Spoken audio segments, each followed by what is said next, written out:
됐어. 갑자기 저렇게 네가 딱 보니까 새로 우리 교회 새로운 부목사님 같은데?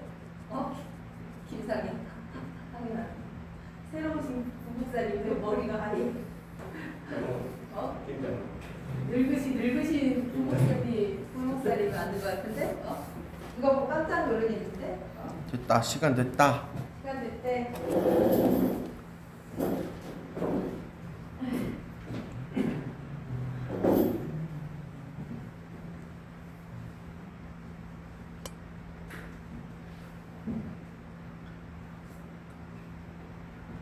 2021년 7월 18일 예배 드리도록 하겠습니다. 찬송가 15단입니다.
하늘에 계신 우리 아버지, 이름이 거룩히 여기심을 받으시오며 나라의 임하옵시며 뜻이 하늘에서 이루어진같이 땅에서도 이루어지리라.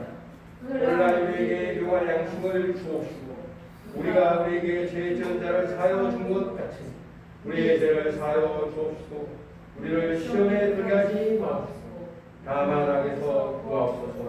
나라와 근세와 영광이 아버지께 영원히 싸움나이다. 아멘.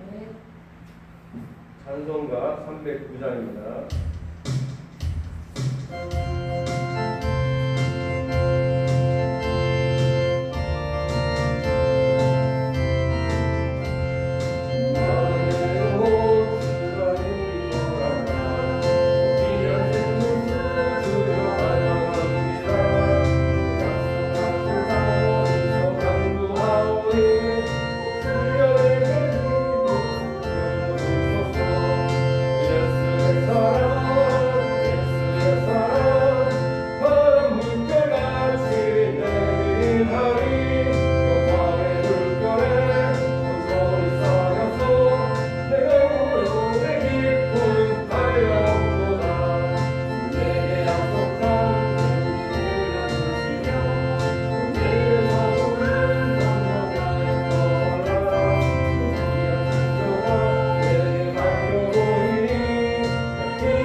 회개하는 시간 갖겠습니다.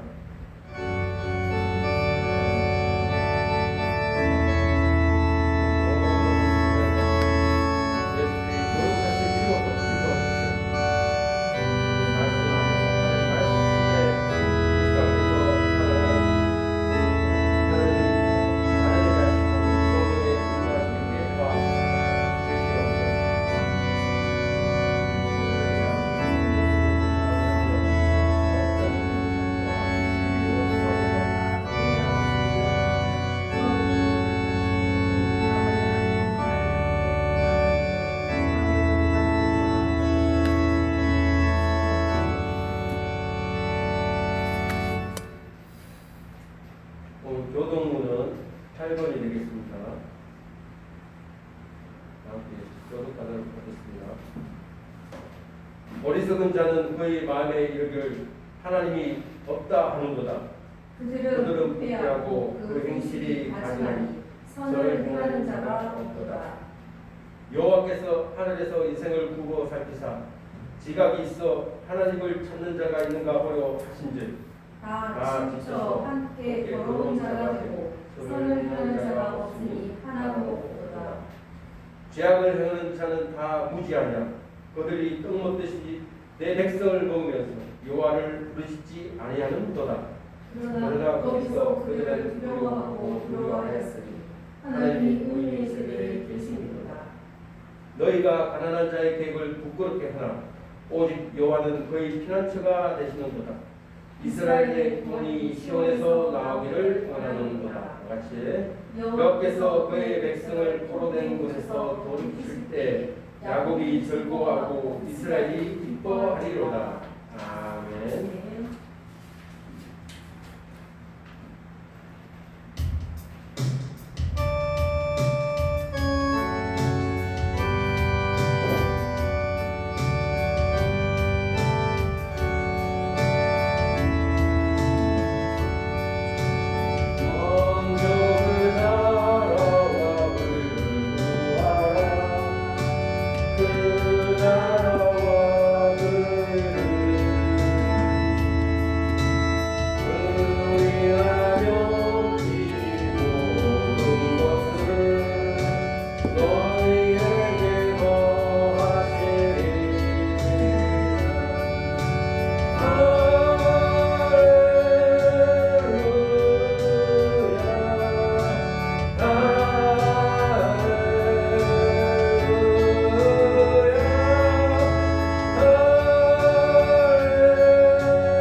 권세와 능력이 많으신 하나님, 저희들이 모든 시험을 힘과 거친 세상의 풍랑을 잠잠케 하사 날마다 이기게 하시고 육체의 생명을 위협하는 질병들과 영적으로 무너지고 시험에 들게 하려는 악한 영들의 공격에도 무너지지 않는 하나님을 예배할 수 있도록 불러주신 주님께 찬양과 영광을 돌립니다. 하나님의 크신 사랑을 받는 저희들이 마음과 뜻과 힘을 다하여 예배함으로 하늘에서 오는 신령한 것들 충만한 시간이 되게 하소서. 날마다 세상의 유혹과 죄를 따라 살려는 육체의 욕심을 이기고 하나님이 주시는 영혼의 행복과 즐거움을 받는 시간이 되어 세상을 담대하게 살아나갈 힘을 얻고서 승리하는 삶을 살게 하옵소서. 매일 사는 세상의 삶 속에서 달콤한 육체의 즐거움과 악한 원수가 주는 유혹에 넘어져 육체를 따라 살며 죄악 중에 살았던 모든 삶을 고백하고 자백하오니 예수의 보혈로 저희들의 죄를 거룩하고 깨끗하게 씻어 주사 제사함 받는 거룩한 심령의 자유와 평안과 기쁨이 넘쳐나게 하옵소서. 코로나로 인하여 오름에 처한 전 인류의 긍휼이 역시 백신을 통하여 생명의 위협과 생활의 어둠에서 벗어나 일상생활로 돌아가며 변이 바이러스를 이길 수 있는 기회를 주옵시고 모든 교회가 함께 모여 대면으로 예배하는 날이 속히 오게 하옵소서. 하나님이 부어주신 생명과 축복을 이웃에게 나눠주는 선한 일들을 통해 하나님 나라를 확장하는 일에 교회가 힘을 다하게 하시고 하나님을 사랑하고 이웃을 사랑하는 계명을 실천하는 건강한 교회로 성장하게 하옵소서. 교회에서 하는 선한 사역에 열매가 있어 지치지 않고 주신 사역을 감당할 수 있는 힘을 얻게 하시고 안산의 구조는 내국인과 외국인에게 복음이 전파되고 영혼의 생명을 살리는 전도에 힘을 다하는 가정과 교회가 되게 하옵소서. 말씀을 전하는 목사님에게 성령께서 주시는 영광과 능력과 지혜를 부어주셔서 전하는 저와 말씀을 듣는 자들이 성령 안에서 하나님의 말씀을 듣고 깨닫고 순종하는 삶을 살아가게 하옵소서. 악한 영들에게 말씀을 빼앗기지 않도록 지켜주셔서 순종하는 삶을 살게 하옵소서. 환난과 핍박 속에서도 결코 넘어지지 않는 저희 모두가 되어 천국에 이르게 하옵소서. 평안과 힘이 있는 천국을 소망하며 예수 그리스도 이름 받들어 기도드렸나이다. 아멘.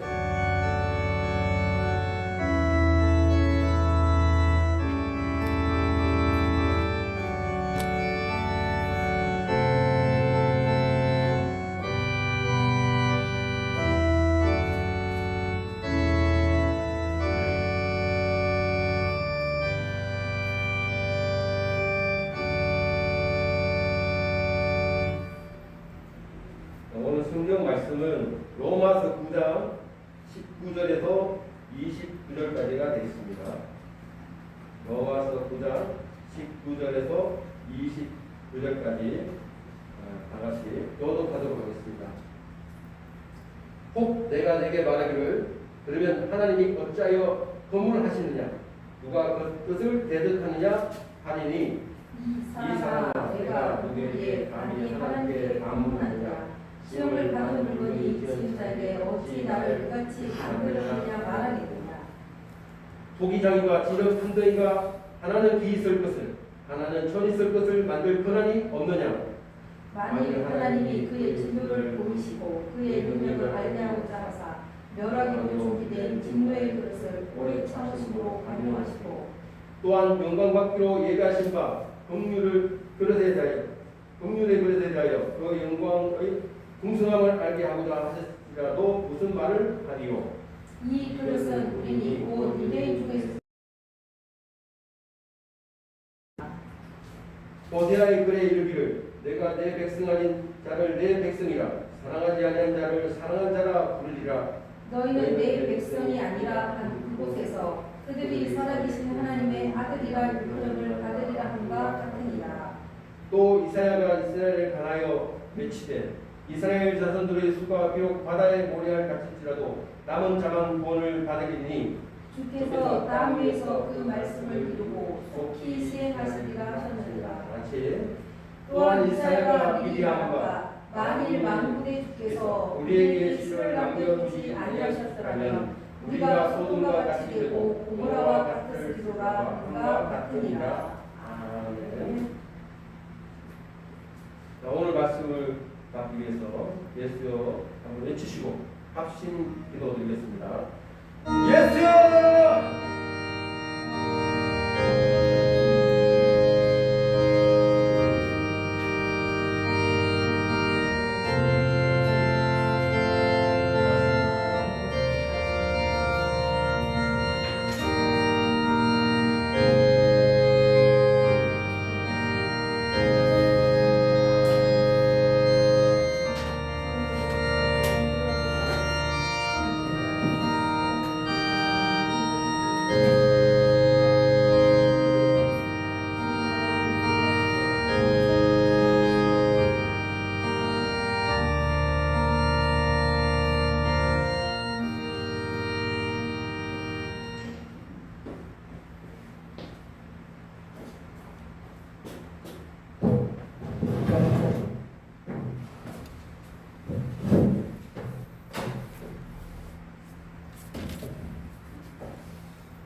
네, 오늘 본문 말씀은 로마서 9장 19절에서 29절입니다.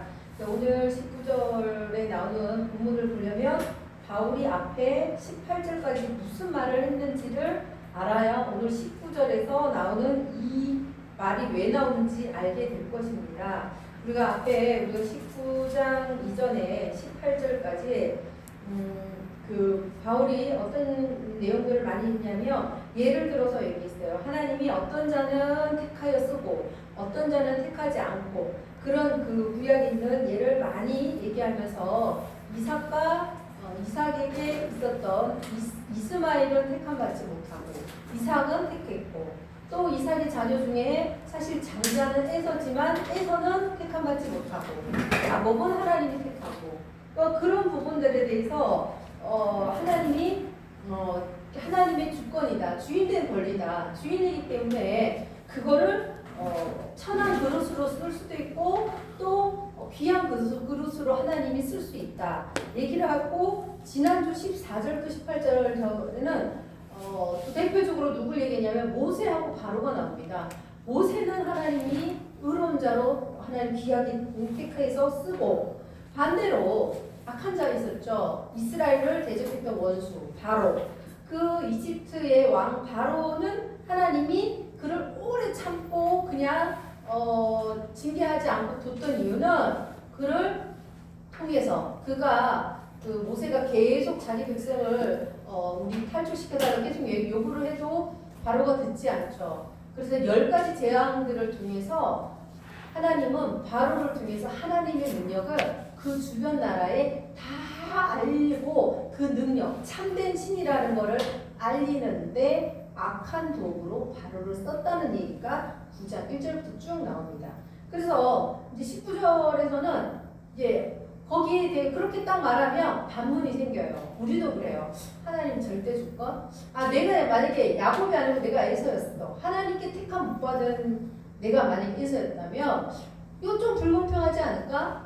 그 하나님이 그렇게 악하게 써놓고 왜 악한 자를 심판하는 거야? 도대체 하나님께 심판할 권리가 있을까? 이렇게 분명히 반문하고 질문하고 이해가 안 가고 납득이 안 가서 반드시 질문을 할 거란 말이에요. 누가 그렇게 더 많이 질문하냐면 지금 바울은 지금 누구를 지금 대상으로 얘기했냐면 믿지 않는 유대인들 또는 믿고 있는 유대인들 그들이 분명히 질문할 것에 대해서 예상을 하고 19절부터 얘기를 하는 겁니다. 그럼 더 구체적인 설명을 하는 거죠. 19절에 한번 읽어볼게요. 혹 내가 내게 말하기를 그러면 하나님이 어찌하여 허물하시느냐 누가 그 뜻을 대적하느냐 하리니 좀 말이 어렵습니다. 18절까지 계속 그거예요. 누군 택하고 누군 택하지 않고 악한 자도 하나님 택하여 사용하면 이 내용은 공동 번역에 조금 더 쉽게 돼 있어요. 19절에 어떻게 이렇게 공동 번역이 되냐면 그렇다면 어찌하여 하나님께서 사람을 책망하십니까? 그건 앞에 18절까지 얘기를 하는 거예요. 누가 능히 하나님의 뜻을 거역할 수 있겠습니까? 하고 말할 사람도 있을 것입니다. 그러니까 이제 바울이 9장 1절부터 18절까지 편지잖아요. 읽다 보면 분명히 그럼 하나님이 왜 그 악하게 사용한 들을 책망하고 그들을 심판하느냐? 또 그러면 하나님이 주권이 있어서 어떤 자는 택하고 어떤 자는 악한 도구로 쓰는데 그럼 그 하나님 뜻을 거역할 사람이 도대체 누가 있느냐? 분명히 이렇게 말할 사람이 있을 것이다 라고 19절에 그 얘기를 합니다. 그래서 20절에 한번 볼게요. 20절에 또 바울이 뭐라고 했냐면 이 사람아 내가 누구에게 감히 하나님께 반문하느냐 지음을 받은 물건이 지은 자에게 어찌 나를 그같이 만들었느냐 말하겠느냐. 20절을 좀 풀어서 쓰면 그러나 사람이 무엇이기에 하나님께 따지고 드는 것입니까? 만들어진 물건이 만든 사람한테 왜 나를 이렇게 만들었소 하고 말할 수 있겠습니까? 바울이 분명히 그 편지를 받고 있는 유대인들이 분명히 그런 얘기를 할 거라는 걸 예상하고 19절에 이런 질문을 할 것이라고 예상을 한 거예요. 19절은. 그러면서 20절에 얘기를 하면서 무슨 얘기를 하냐면 창조주와 피조물 그러니까 주인, 만든 주인과 만든 물건인 우리 이제 그 관계를 얘기하는 거예요. 그러니까 주인이 어떤 것들을 만들었는데 그 만든 것을 내가 귀한 것을 잔치 그릇으로도 쓸 수 있고 집에 진짜 오줌 따는지를 만들 수도 있는 거는 누구의 권한이다? 바로 하나님의 권한이라는 것을 또 설명하고 있는 겁니다. 그러면서 어찌 너희가 지원받은 존재로서 피조물로서 어떻게 나를 만든 하나님 앞에 나는 왜 이 모양으로 만들었어요? 라고 하나님께 따져 물을 수가 없다라는 겁니다. 우리가 세상 살다 보면 예수 믿는 자들 안에서도요. 예를 들어서 진짜 모든 게 다 형통한 사람들이 있습니다. 또 반면에 모든 것이 형통하지 않은 분들이 있어요. 네, 모든 게 자녀도 잘 안 되고 물질도 없고 건강도 안 좋고 모든 게 안 좋은 사람이 있습니다. 이제 그러면 잘된 사람 비교하면서 여기 어렵고 물질도 안 돼, 가정 형편도 안 좋아, 건강도 안 좋아, 같은 예수 믿고 같은 하나님의 자녀인데 쟤는 잘 되고 나는 왜 안 되지? 이러면서 비교하면서 하나님 앞에 확 따지고 들 수도 있다는 거죠. 반문할 수도 있다는 거죠. 근데 그렇게 하나님이 그렇게 허락하신 것은 다 이유가 있는 것 같아요. 하나님 나름대로 이유가 있으신 것 같아요. 그런 것에 대해서 우리 삶 속에서도 하나님 나는 왜 이렇게 살아야 돼요? 이렇게 하나님께 따져 물을 수가 없다는 겁니다. 그러니까 네가 이 땅에 살 때 100가지를 다 못 가졌다 할지라도 너는 천국에 갈 수 있는 그 믿음과 천국에 갈 수 있는 영광을 허락하지 않았느냐 이 한마디만 하면요 우리는 하나님께 할 말이 하나도 없어요. 심지어 우리 생명, 육체의 생명도요. 내 생명 오늘 걷어가셔고 내가 진짜 무슨 큰 병에 걸려서 내일 죽는다고 하도 하나님께 나 왜 이렇게 오래 못 살고 장수 못하고 일찍 죽는 거예요. 이렇게 하나님께 따져 물을 수 없다라는 얘기를 바울이 하는 겁니다. 그래서 이제 또 설명을 하죠. 주인이신 창조주 하나님과 주인이 만든 피조물 사람에 대해서 21절에 토기장이하고 그릇으로 비교를 합니다. 21절 갈게요. 토기장이가 지는 한 덩이로 하나는 귀 있을 그릇을 하나는 천 있을 그릇을 만든 권한이 없느냐. 예를 들어 얘기하는 겁니다.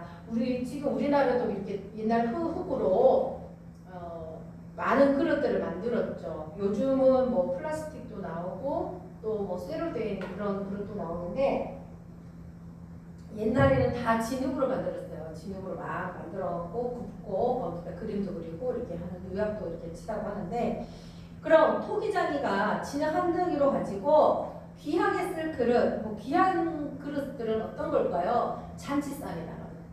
잔치상에 나가는 큰 그릇, 이쁜 그릇이 있습니다. 작은 그릇 말고. 그리고 하나는 천이 쓸 그릇. 천이 쓰는 것은 막 쓰는 거. 막 종쟁이로 쓸 수도 있고 개 밥그릇으로도 만들 수 있는 거고 또 아니면 우리나라 옛날에 뭐가 있어요? 화장실이 뭐니까 오줌 받는 오줌 단지라고 하는 동그랗게 생긴 그런 것들이 저 어렸을 때도 썼던 것 같아요. 겨울에 너무너무 추우니까 화장실에 밖에 있으면 겨울에 너무 추우니까 마루에 내놓습니다. 그러면 이제 거기다가 볼일 보면 아침에 이제 엄마가 다 치우고 깨끗이 씻어서 저녁에 또 마루에 올려놓죠. 그러니까 주인 마음, 통기적인 마음이에요. 하나는 막 진짜 잔디밭에 쓰는 크고 이쁘고 화려한 그릇을 만들 수도 있고, 또는 그렇게 뭐 오줌이나 똥 맞는 그런 그릇을 만들 수도 있는 겁니다. 그것은 누구의 권한이다?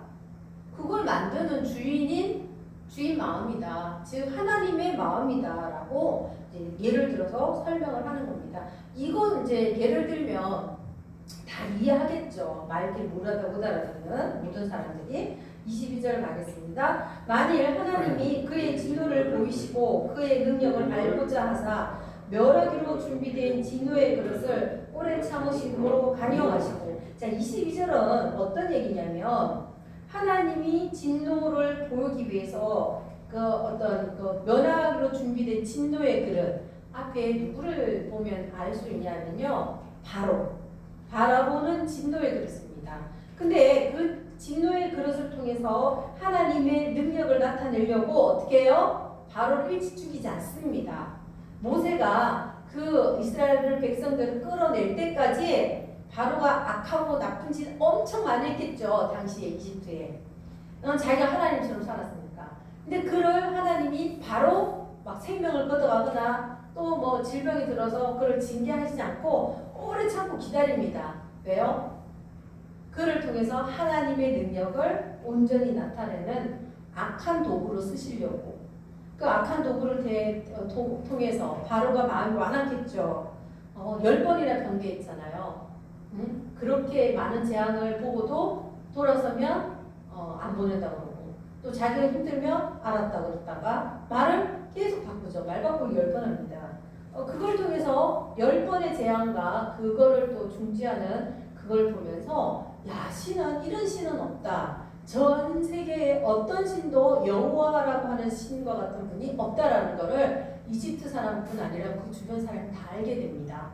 여러분들이 출애굽기를 잘 보다 보면 10개 재앙 중에 하나, 둘, 세 개까지는 모세가 하는 거를 그 이집트에 있던 술사들이 따라합니다. 3개까지는. 근데 4개부터 10번째까지는 따라 못합니다. 왜냐하면요, 대부분이 4번째부터 10번째까지는 대부분 뭐와 관련이 있냐면 생명과 관련이 있는 겁니다. 생명을 살리기도 하고 생명을 없애기도 하고 생명을 풀어넣기도 하고 생명을 빼앗는 그 권한에 대해서는 그 이집트에 있는 애굽에 있는 많은 술사들이 못 따라하는 거예요.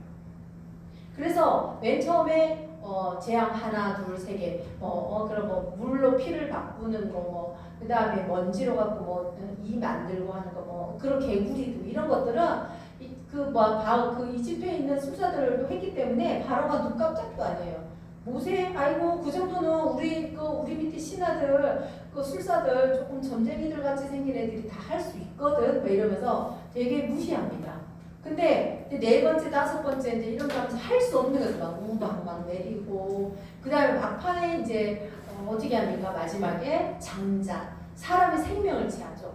바로의 장자뿐 아니라 그 이집트에 있는 많은 그 장자, 심지어는 동물의 첫 새끼도 다 하나님이 걷어가십니다.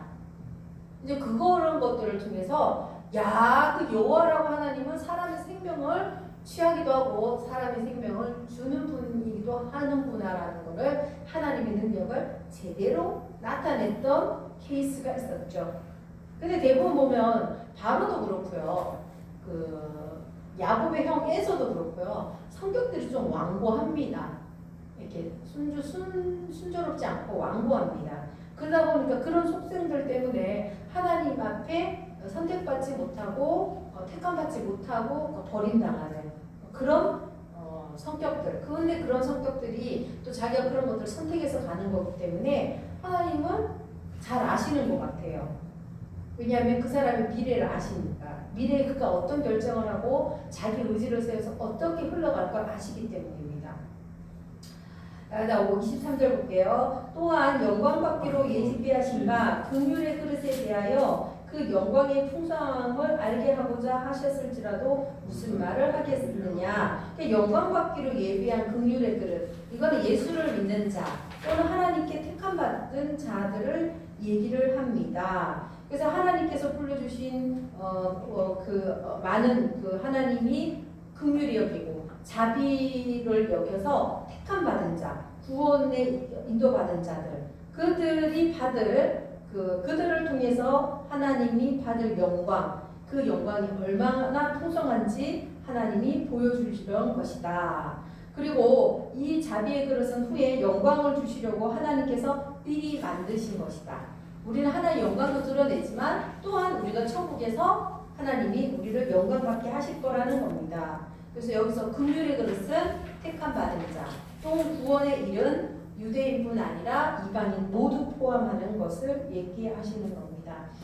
24절 갈게요. 이 그릇은 우리 곧 유대인 중뿐 아니라 이방인 중에서도 부르신 자라. 23절에 얘기했잖아요. 바로 23절에 그릇에 대해서 얘기를 했는데 바로 긍휼의 그릇입니다. 하나님이 23절에 긍휼의 그릇, 예비한 하나님 미리 예비한 긍휼의 그릇, 이 그릇에 포함되는 자들이 누구냐면 유대인과 또 뭐래요? 이방인. 그러니까 이 이제 예수 믿는 그 구원의 반열에 들어가는 새로운 이스라엘의 구성원은 유대인뿐 아니라 이방인도 다 새로운 영적 이스라엘로 이제 구성이 됐다. 바로 그들이 바로 긍휼한 그릇이다. 하나님이 긍휼히 여기서 택해 주신 자들이다.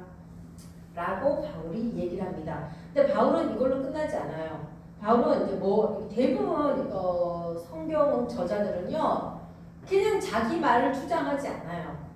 그러니까 자기 주장을 얘기하지 않고 성경에 있는 것들을 가져와서 내가 이렇게 말하는 것은 내 말이 아니고 성경에 기록되어 있다라고 하는 논증. 그러니까 자기의 어떤 주장을 뒤에 뒷받침해 줄 수 있는 성경 구절을 항상 가지고 옵니다. 바울만 그런 게 아니고요. 제일 많이 가져오는 그 성경 기자는 마태복음이에요. 마태복음은 응하였느니라, 이것을 성취하였느니라 라는 말 때문에요. 구약의 성경에 있는 걸 굉장히 많이 갖고 와요. 마태복음은.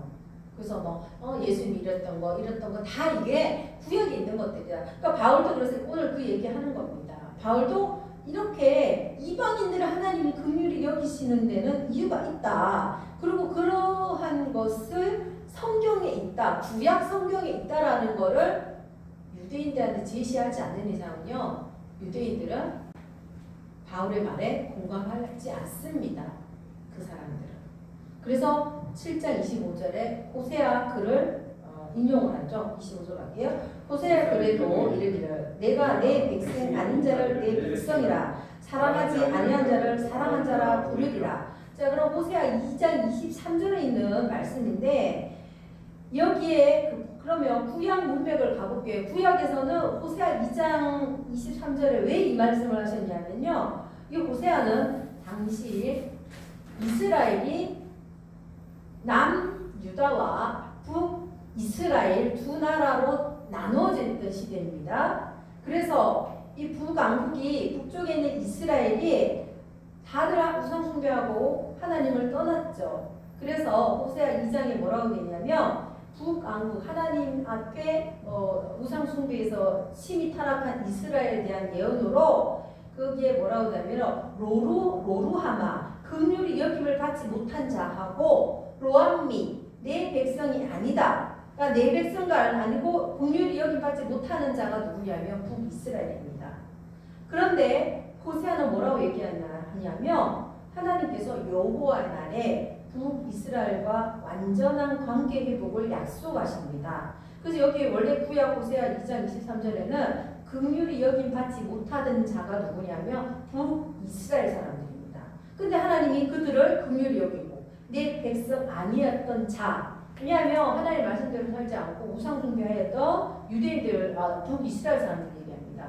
그들을 하나님이 나중에는 내 백성이라고 내가 그들을 긍휼히 여겨서 불러올 거고 또 나는 그들의 하나님이 되고 그들은 나의 백성이 될 것이다 라는 예언을 한 겁니다. 그럼 원래 구약 문맥상 누구를 지칭한 거냐면 북이스라엘이 하나님께 회복하고 돌아올 것을 예언한 거죠. 호세아가. 근데 바울은 왜 그러면 25절에 그 호세아 글을 그대로 갖고 왔느냐? 원래 이거는 북이스라엘에 대한 예언인데 왜 이거를 이방인들한테 이걸 적용하느냐? 근데 사실 이방인도 똑같습니다. 북이스라엘 사람들하고 똑같아요. 이방인들도 뭐예요? 북이스라엘 사람들이 타락해가지고 비록 하나님 백성이지만 하나님 계약 깨버리고 어떻게 했어요? 우상 숭배하고 또 성전 예배 이런 거 안 하고 이웃들 착취하고 부모 공경하지 않고 십계명 다 어기고 다니고 그래서 완전히 이방인처럼 살았거든요. 북이스라엘이. 그리고 또 북이스라엘은 나중에 아수르가 침략해서요. 거기 완전 다 멸망시켜요. 다 죽이고 기존에 살아있던 북이스라엘 사람들은 다른 지역으로 옮깁니다. 이주를 시키고요. 북이스라엘에 그 아수르의 백성들인 사람들을 그 북이스라엘 땅에 이주시킵니다. 그래서 거기가 완전히 혼합 종교가 되고 하나님과 거리 먹은 그러니까 말 그대로 북이스라엘 땅 자체가 이방인들하고 똑같이 됩니다. 그러니까 바울은 그 타락한 북이스라엘이나 예수 안 믿는 이방인들을 똑같이 보는 겁니다. 하나님이 타락한 북이스라엘에 대한 회복 그리고 그들이 하나님께 긍휼히 입을 것을 얘기했다면 안 믿는 이방인들에 대해서도 하나님이 긍휼히 여기고 불쌍히 여길 것을 호세아는 넓게는 이방인들까지도 하나님은 예언하게 하셨다. 2차적으로 확대 해석하면 그렇다고 바울은 지금 호세아 2장 23절 얘기하는 거예요. 원래 문맥은 북이스라엘입니다. 근데 바울이 이것을 든 것은 호세아가 그들만 그 북이스라엘 사람들에 대한 예언만 했겠느냐? 아니다. 그 예언은 더 넓게는 이방인들에 대한 예언이다. 그러니까 하나님은 이방인들도 긍휼히 여기고 사랑하지 않은 자, 하나님의 백성이 아닌 이방인들도 하나님이 사랑한 자라고 부르리라고 호세아가 예언을 했다. 성경에 나오니까 나한테 딴지 걸지 말고 성경 말씀이 있으니까 너희도 그것을 인정하라. 이런 얘기입니다. 그래서 바울이 호세아 글을 갖고 온 거고요. 26절 갈게요. 너희는 배의 백성이 아니라 한 그곳에서 그들이 살아계신 하나님의 아들이라 일컬음을 받으리라 함과 같으니라. 요 26절은 호세아 1장 10절입니다. 호세아 1장 10절을 그대로 인용한 건데요. 요 본문도 호세아 원래 본문은 어떤 내용이냐면 그러나 이스라엘 자손의 수가 바닷가의 모래같이 되어 헤아릴 수 없고 셀 수도 없을 것이며 전에 그들에게 이르기를 너희는 내 백성이 아니라 한 그곳에서 그들에게 이르기를 너희는 살아계신 하나님의 아들이라 할 것이라. 이게 뭐냐면 내 백성이 아니라 한 그곳. 이거 뭐냐면 이스라엘 땅이 아니라는 겁니다. 이들이 이주하고 또는 바벨론 포로로 잡혀가서 남의 나라 즉 외국에 있는 사람들을 얘기합니다. 외국 땅에 있는 유대인들에게 뭐래요? 이제 나는 너의 하나님이 되고 너는 하나님 아들이 될 것이다 라고 얘기를 합니다.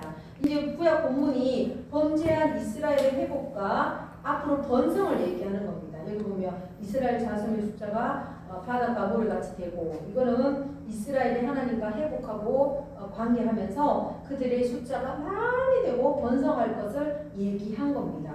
근데 바울이 왜 그걸 이방인들에게 적용을 하고 있느냐? 그들이 여기 또 하나님이 뜻은 그 타락한 이스라엘을 벌 주는 게 목적이 아니에요.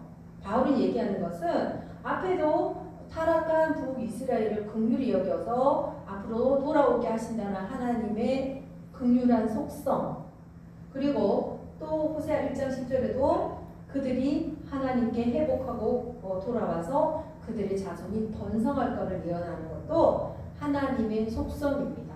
하나님은 우리가 저주받고 멸망당하기를 원하는 게 아니라 속 범죄하더라도 거기서 회개하고 돌아와서 하나님의 긍휼과 사랑을 입기를 원하는 하나님의 속성을 얘기하는 거예요. 그런 속성 때문에 하나님은 이방인들에게도 구원의 문을 열어주신 하나님의 주권이다라는 것을 바울이 또 설명을 하고 있는 겁니다. 그래서 여기 보면 흩어져 있는 유대인들이라고 보면 돼요. 이 보면 내 백성이 아니다 한 그곳, 그거는 흩어져 있었던, 그러니까 다른 나라에 살고 있는 유대인들을 얘기합니다. 그들이 돌아와서 하나님과 회복할 거다. 북이스라엘 사람들이.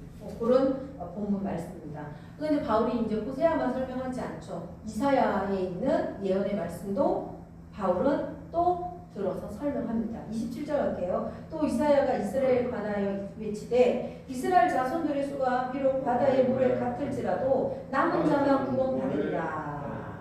이건 뭐냐면 유대인들 가운데서 많은 숫자가 있어도 남은 자만 구원받는다. 즉 소수만이 구원받는다고 얘기를 한 거예요. 그럼 이사야 이거 10장 22절에서 23절까지인데 여기 보면 22절 23절이 뭐라고 되어 있냐면 이스라엘이여 내 백성이 바다의 물에 같을지라도 남은 자만 돌아오리니 넘치는 공의로 파멸이 작정되었습니다.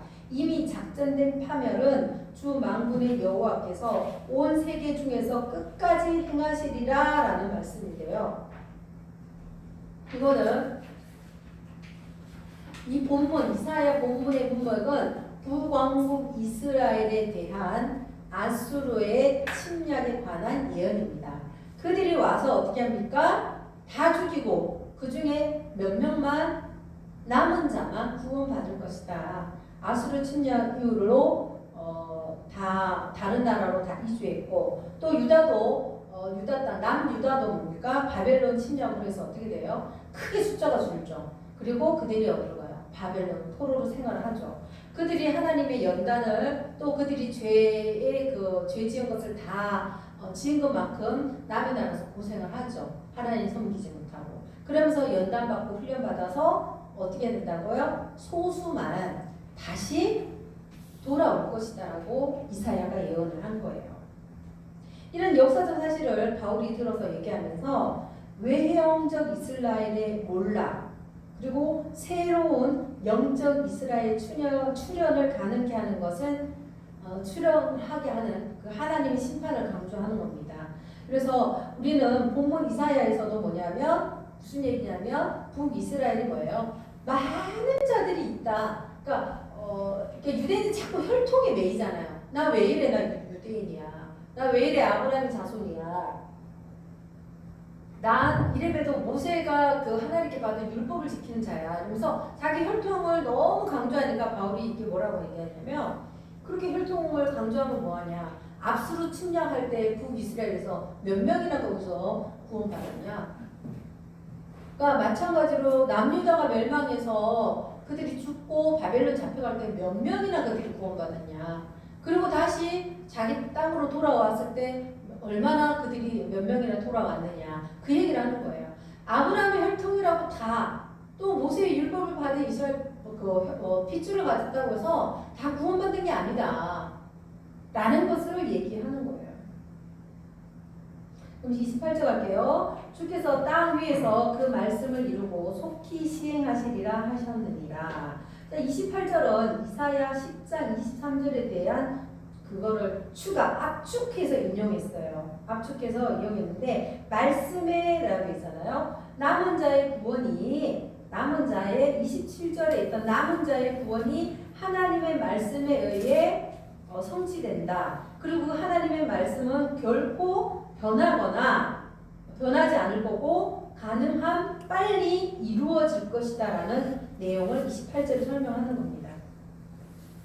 이 얘기는 이스라엘 가운데 남은 자만 반드시 구원받는다는 사실을 분명히 해주는데 너희가 지금도 하나님이 이방인들에게 구원의 문을 열어놨는데 너희가 혈통을 의지하고 너희 행위에 의지해서 그 하나님을 예수를 믿으려고 안 하면 예전처럼 그 유대인 가운데 믿는 자가 얼마 안 남은 것처럼 너희도 그럴 것이다.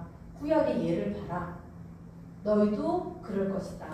그리고 하나님이 과거에는 말 그대로 유대인들에게 손을 들어줬다면 신약시대 때 와서부터는 하나님이 그 긍휼하신 하나님이 죄 많이 지었고 지옥 갈 이방인들에게 막 문을 열어줘서 그들이 예수 믿게 하고 다수가 예수 믿게 하는 것은 하나님의 주권이다. 그러니까 하나님께 따지고 대들지 마라. 공평하지 않냐 이 얘기입니다. 구약 때 너희가 하나님 앞에 그렇게 사랑받고 긍휼 받았잖냐. 그렇다면 신약시대에 와서 이방인들이 예수 믿고 구원받고 하나님 사랑받는 거 공평한 거 아니냐. 너희가 그래서 바울이 뒤에는 그래요. 내 민족들이 좀 시기가 나서라도 좀 구원받았으면 좋겠다. 왜냐면 이방인들이 하나님 너무 사랑을 베푸시고 은혜 베푸시고 막 성령의 은사까지 막 주고 하니까 좀 제발 좀 시기가 나서라도 시기 질투하는 마음으로라도 제발 유대인들이 좀 그 완악함을 좀 버리고 예수를 믿었으면 좋겠다라고 바울이 그런 고백까지 합니다. 그리고 바울은 이방인들이 영적 새 이스라엘에 포함되시키는 건 하나님의 주권이다. 그러니까 너희 아마 이제 이렇게 말하면 유대인들도 이제 이방인들을 전도를 하겠죠. 그리고 로마 교회가 이방인과 또 그 유대인들이 구성되어 있는 두 어떤 부류가 구성되어 있는 교회 안에 갈등을 없앨 수 있겠죠. 새로운 그 영적 이스라엘로 하나로 묶여 있으니까 서로 구분하고 서로 너 잘났다 내가 잘났다 이러면서 싸우지 말라는 얘기를 하는 걸 겁니다. 29절 가겠습니다. 또한 이사야가 미리 말한 바 만일 만군의 주께서 우리에게 씨를 남겨두지 아니하셨더라면 우리가 소돔과 같이 되고 고모라와 같으리라 함과 같으니라.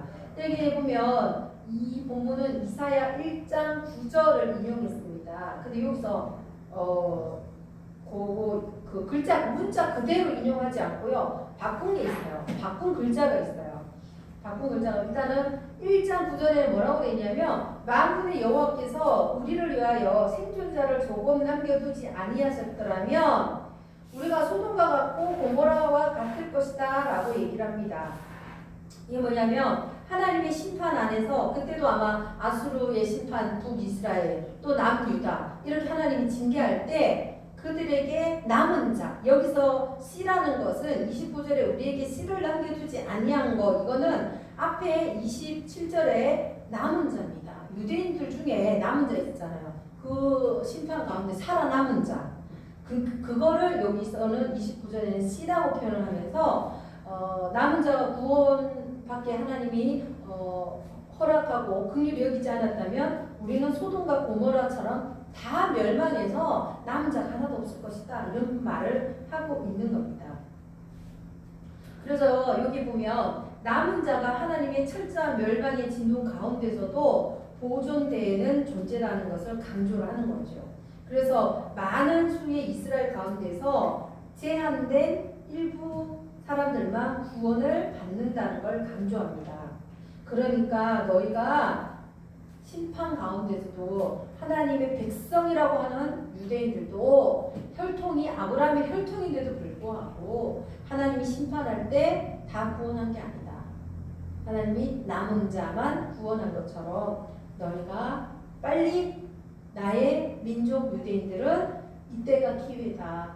빨리 완고한 마음을 버리고 하나님 앞에 나와 예수를 믿으라라고 하는 그 마음이 강한 거죠.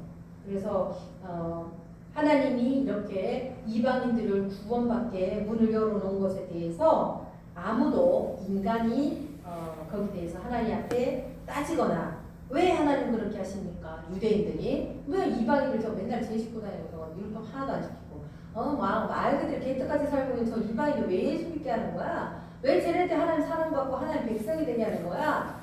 짜증나고 질투나고 화가 났을 거예요 아마 유대인들 입장에서는. 그렇기 때문에 아마 예수님도 막 죽이고 그랬잖아요. 그래서 그걸 이해를 못했을 수도 있어요. 여러분이 사도행전 쭉 보면 그런 내용이 나와요. 베드로도 사실은 이방인들이 구원받을 거에 대해서 사실은 인정 안 했어요. 납득 못 했어요. 근데 베드로가 그것을 이방인들한테도 하나님이 구원의 문을 열어줬구나라고 하는 그 고정관념이 깨졌던 것이 고넬료 사건입니다. 고넬료 이방인이잖아요. 그 이방인 기도 중에 하나님이 어디 가면 거기 베드로가 있을 거다. 베드로를 청해서 복음을 들으라 그래요. 그래서 갑니다. 근데 만약에 그냥 갔으면요 베드로 안 간다 그랬을 거예요. 이방인들하고 접촉 안 하려고. 그리고 내가 또 이렇게 좀 제자, 예수님의 제자라고 하는 자기 신분상 그런 게 있는데, 어디 내가 이방인들하고 그런 자기 평생 율법을 지켜온 자들이 이방인들하고 접촉하겠어요. 그럴까 하나님이 베드로에게도 환상을 보여줬죠.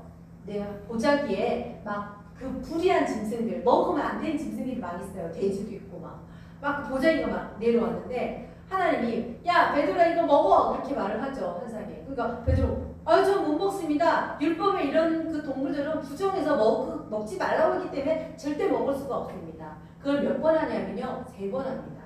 환상에서 3번 보여줘요. 그리고 나서 베드로는 도대체 이 환상이 뭐지? 하나님이 이걸 왜 보여줬을까? 그러면서 막 그러고 있는 그 환상의 뜻을 해석을 못하고 있는 상황에서 누가 오냐면 그 고넬료라고 하는 이제 신부름꾼들이 옵니다.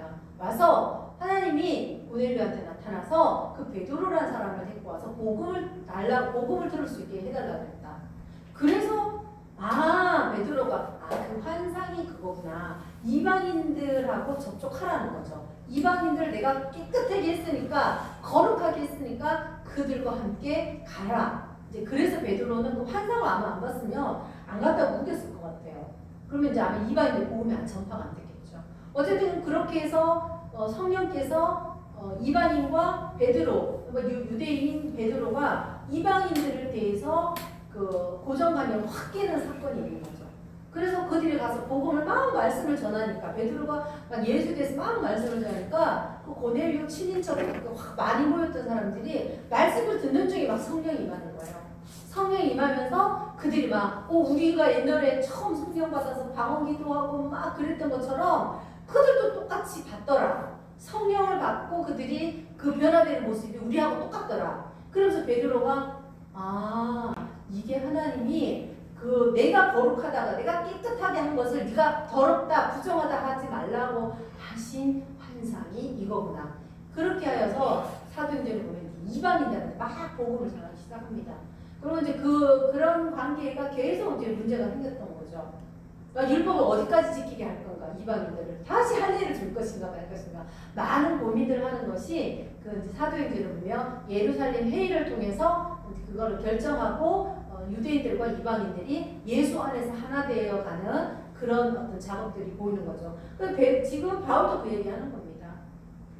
그래서 할수말씀 우리 유대인들이 이렇게 해서 예수를 좀 믿었으면 좋겠다. 그리고 하나님이 이방인들이 구원을 받을 수 있도록 창세기부터 계획을 했었고 곳곳에 선지자들이 그런 부분에 대해서 예언을 했다. 그러니까 이방인들에 대해서 경계하지 마라. 그들을 너무 멀리하거나 고정관념으로 비판하고 판단하지 말라는 얘기를 바울이 밑에다 깔아놓고 얘기하는 거죠. 자, 오늘 결론 한번 볼게요. 오늘 호세아 선지자를 통해 하신 말씀과 같이 하나님은 긍휼하십니다. 그분의 속성상.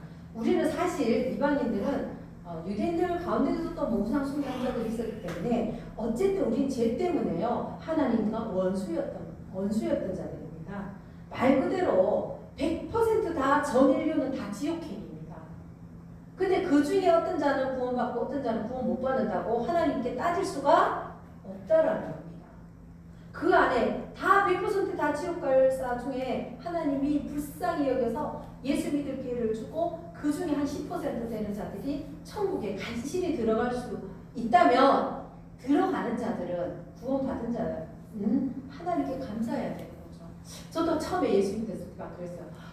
저 90%가 다 지옥 간대. 왜 하나님 막 저도 긍휼히 여기고 불쌍히 여기고 막 그랬으니까 저 안 믿는 사람도 다 예수 믿고 100% 다 천국 가면 얼마나 좋을까. 할렐루야 하지 않을까. 근데 실상 그렇지 않다라는 거죠. 그러니까 왜 많은 자들이 구원을 못 받느냐? 넓은 길이 아니기 때문에 그렇습니다. 좁은 길이라서 그래요. 좁은 길이라서 다 육체의 모든 것들 그걸 다 포기하고 하나님 말씀대로 천국 가려고 하는 게 쉽지 않기 때문에 많이 믿지 못합니다. 그래서 우리는 하나님이 우리를 이렇게 믿는 자로 구원해 주시고 하나님이 선택해 주셨습니다. 그러면 할렐루야 감사합니다. 여기서 끝나면 안 돼요. 아이고 나를 하나님께 주셨네 감사합니다. 끝.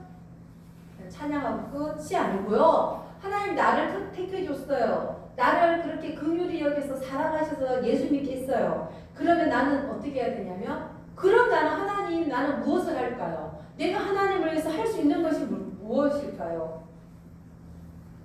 하나님을 위해서 내가 할 수 있는 것이 무엇인지 하나님께 물어보셔야 됩니다. 그리고 또 하나님은 가끔 그런 자에게 너는 이걸 했으면 좋겠어 라고 하나님이 슬쩍 손 내밀 때가 있습니다. 어떤 일과 사역에 대해서 손을 턱 내밀 때가 있습니다. 그럴 때 무시하지 마시고 못 들은 척 하지 마. 안 들려 하나님 나 그렇게 안 들려요 이렇게 하지 마시고 하나님이 손 내밀 때 나를 택해 주신 것에 감사하여 나도 하나님께 반응을 하셔야 됩니다. 하나님이 손 내밀 때 우리는 그 뜻대로 살 수 있고 그 뜻대로 순종하면서 살아가야 됩니다. 그래서 이 시간 우리가 기도할 때 하나님 나를 택하여 주셔서 감사합니다. 택함 받고 구원받게 하시면 감사합니다. 근데 이걸로 끝나지 말고 나는 하나님이 택했으니까 나는 무엇을 할까요? 내가 하나님을 위해서 할 수 있는 일이 뭘까요? 저는 그 일을 감당하고 또 그런 일을 할 수 있도록 나를 사용해 달라고 함께 기도하도록 하겠습니다. 하나님 아버지, 우리가 하나님의 원수였던 자들을 아들을 내어주셔서 택하시고 구원받게 하시면 감사드립니다. 하나님, 우리는 구원받은 걸로 끝나는 것이 아니라 이제 주님이 나를 택하셨으니까 내가 하나님을 위해서 무엇을 할 수 있는지 하나님의 부르심에 반응하고 또 하나님께 대응망덕한 삶이 아니라 주님을 위해서 내 것을 드릴 수 있는 성숙한 신앙인이 될 수 있도록 우리를 붙들어 주시옵소서. 주께서 붙드시고 또 인도하실 줄 믿사옵고 예수 이름으로 기도합니다. 아멘.